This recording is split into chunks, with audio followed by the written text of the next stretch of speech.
Hello YouTubers. I know I've been procrastinating on the video here.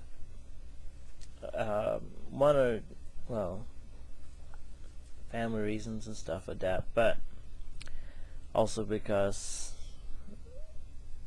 well, local people also watch me, so I have to watch what I say. Well, one thing, we went to my parents' house a while back, and I saw my parents. I asked them a question about something related to the Amish, and they ended up telling me about Paul Edwards' ex-wife in the 2020 video. She left the Sergeant Troopers and went to another Amish group. Now I'm not sure what group that is that she went to, but I hope it's a better one than Sergeant Trooper anyway. So they are,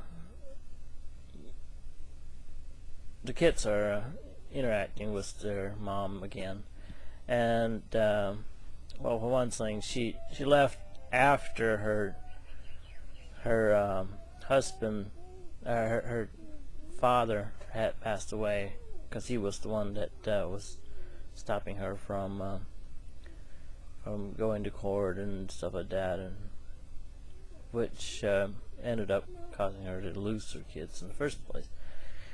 Anyway, so now the kids are seeing their mother again.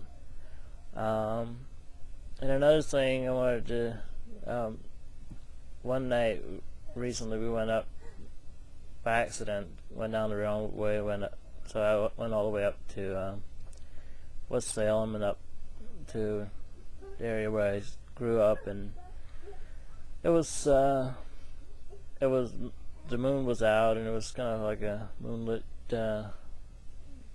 trip just down my memory lane, I guess. It was fun remembering some of the stuff when I was growing up, which is good for I'm writing my book. And another thing I wanted to tell you about is about this book called Abandoned Prayers, which you can get at abandonedprayers.com. I'll put the link in the description. It's by Greg Olson.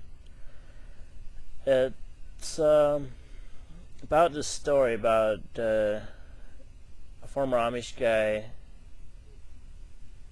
Eli Stutzman, who allegedly got insurance on his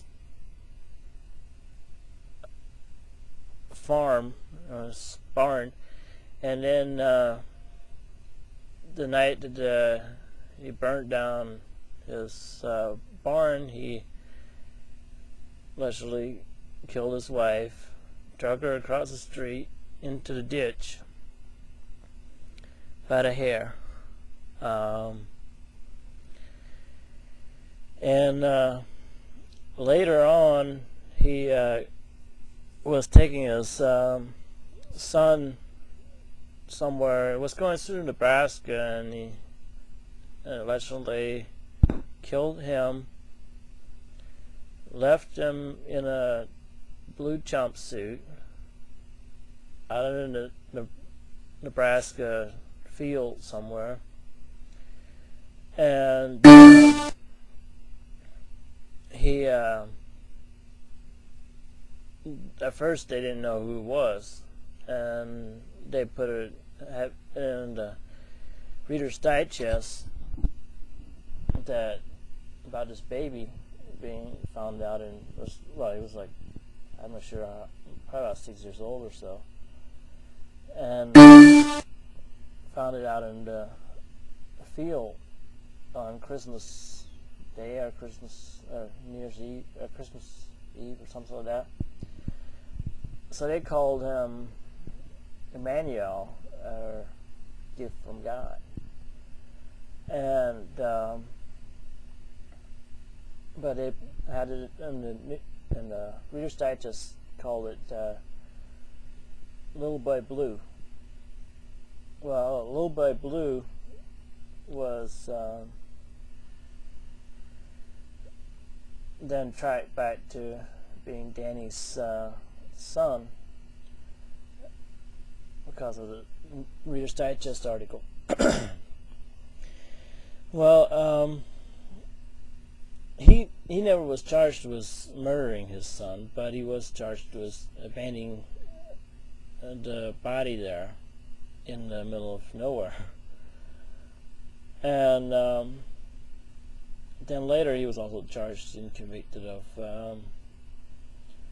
killing his roommate. Yeah, he was a gay guy, so it was his gay roommate. Anyway,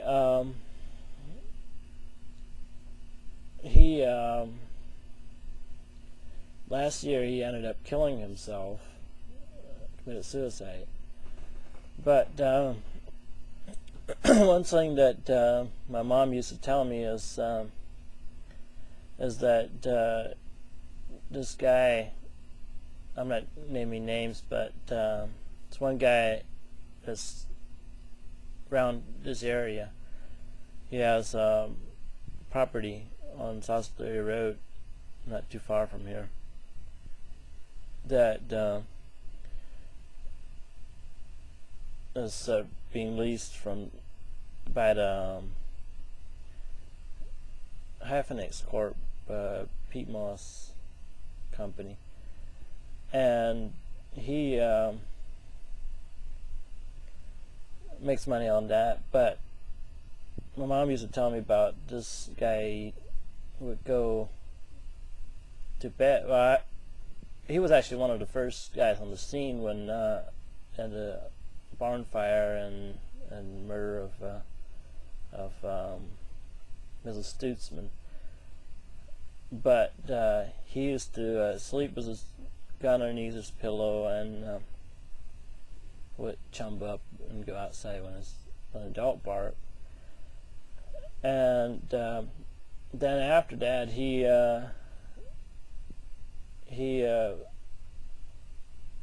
left the church. He still stayed with his family. They were so Amish and everything. He was still part of it, but he left membership in the church. And but he ended up. Well, he would tell his family that they need to join, but it was too late for him. However, after Eli Stutzman committed suicide, this guy now is a member of the church. I don't know about some people. I don't know if he has any connection to it or not, but it could be.